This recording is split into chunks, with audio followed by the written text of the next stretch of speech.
बारंबार नमोस्तु। मंच पे विराजित अन्य संघ को वंदामि इच्छामि।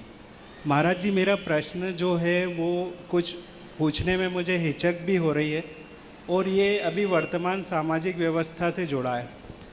हमारे नगर में संतों का आगमन होता रहता है और इस आगमन में हम लोग मतलब ये चर्चा सभी मित्रों के बीच और अन्य लोगों के बीच भी होती है।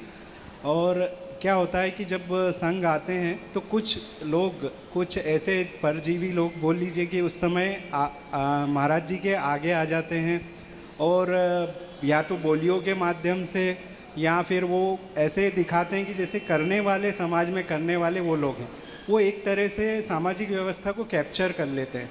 उसमें जो करने वाले लोग होते हैं वो पीछे हो जाते हैं और वो लोग आगे होके उस काम को आगे नहीं बढ़ाते हैं। ऐसा हमने कई बार देखा। इसी में इसके लिए कुछ कोड ऑफ कंडक्ट होना चाहिए, क्योंकि जो लोग बोलियां बोल तो देते हैं, कभी हमने उनको देते भी नहीं देखा और सुनते ज़रूर देखा है कि वो चुका नहीं रहे। दूसरा इसी में प्रश्न ये महाराज जी कि यदि हमने कोई दान बोल दिया और उस दान को बोलने के बाद हमको पता चलता है कि उसका उपयोग सही दिशा में नहीं हो रहा है और वो हम लोग मेहनत से कमा के इकट्ठा करके एक दान देते हैं, उसका उपयोग यदि सही दिशा में नहीं हो रहा है तो फिर उसके लिए हमको क्या करना चाहिए? देखिए, सबसे पहली बात ये कि ये हम मानते हैं कि समाज में वरिष्ठ लोग रहते हैं और कई बार साधु कैप्चर हो जाते हैं या परिस्थितियाँ वहाँ कैप्चर हो जाती हैं। कोई नहीं, थोड़े लंबे समय तक वो रुकेंगे तो उनको भी मालूम चलेगा कि असलियत क्या है।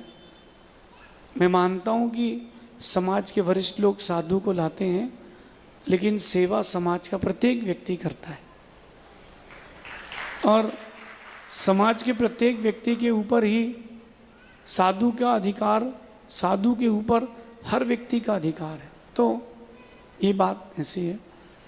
दान देने के बाद, बोलने के बाद लोग नहीं देते हैं, अब वो उनका निजी विषय है। मैंने एक से पूछा कि आप लोग क्यों नहीं देते हो, तो बोले हम लोग धर्म का खाते हैं, आप लोग तो पापा खाते हो। बोला है तो दो। और मैंने पहले भी ये बात कही, आज फिर कहता हूँ, आप लोग धन कमा करके बोली लें, बोली बोलने के बाद धन कमाने के लिए ना जाए।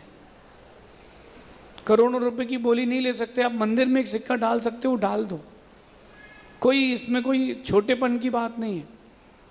लेकिन एक बात आपने जो और पूछी, आपने जहाँ बोल दिया है और आपको पता चल रहा है कि वह मिसयूज़ हो रहा है, तो आप यहाँ वहाँ बोलने के अधिकारी हो कि भैया मैंने जो दान बोला है इसका सदुपयोग आप कर ही नहीं रहे हो।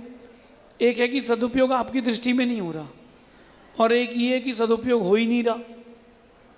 आपको पता है कि आपके पैसे का पूर्णतः दुरुपयोग हो रहा है, तो आप उनसे बोल दो कि भैया अगर हमारी संपत्ति का सदुपयोग नहीं होगा, क्योंकि मैंने बोला है तो मैं कुछ ना कुछ कहीं ना कहीं और तो करूँगा ही, लेकिन उपयोग दुरुपयोग करोगे तो कहीं और दे दूँगा।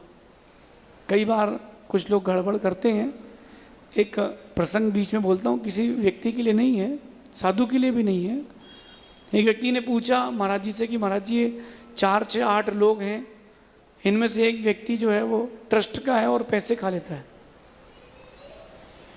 तो महाराज जी का बहुत अच्छा उत्तर था कि अब कुएं में मेंढक रहेगा तो पानी तो पिएगा। और मुझे लगता है कि उत्तर भले ही आप लोगों को अच्छा लगा, मुझे नहीं लगा। जहाँ दुरुपयोग हो धन का वहाँ रोकें। और जैसे आपने कहीं ये इस बिल्डिंग में आपने कमरा बनाने के लिए पैसा दिया है और आपको पता है गड़बड़ हो गया है, तो उनसे बोलना बन जाएगा उस दिन देंगे, और तब तक के लिए उस पैसे को आप एफडी या गोल्ड में कन्वर्ट कर दें।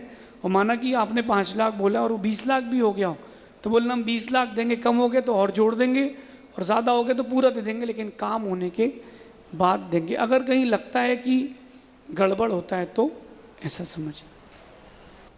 अगली जिज्ञासा के